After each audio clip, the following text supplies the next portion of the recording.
ஆரம்பிக்கலாமா? எங்களோட பயணம் இங்கேருந்து ஆரம்பிக்குது. ஸோ பொள்ளாச்சியிலேருந்து கிளம்பியாச்சு. நாங்கள் கிளம்பும்போதே வந்து தூறல் ஸ்டார்ட் ஆயிருச்சு. ஸோ ஆனைமலையில் இருக்க அம்மன் கோவிலை வந்து பார்க்கறது ரொம்ப விசேஷம்னு சொன்னாங்க.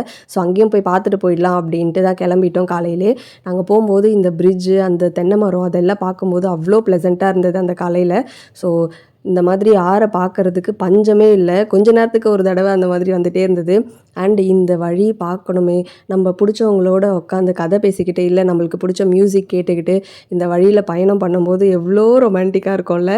ஸோ நீங்களும் கண்டிப்பாக போனீங்கன்னா இந்த ரூட்டில் போய் பாருங்கள். அவ்வளோ ப்ளசண்ட்டாக அவ்வளோ அழகாக இருந்தது. ரொம்ப தூரத்துக்கு இந்த 2 சைடு மரமுமே வந்து அழகாக இருந்தது. நாங்கள் கோவிலுக்கு போகிறதுக்கு முன்னாடி சாப்பிட்டு போயிடலாம் அப்படின்ட்டு எதிர்க்கவே இருந்த ஹோட்டலில் சாப்பிட்டோம். ஸோ தங்கப்பிள்ளை வந்து எங்கே போனாலும் பூரி தான், நான் வந்து எங்கே போனாலும் இட்லி தான்.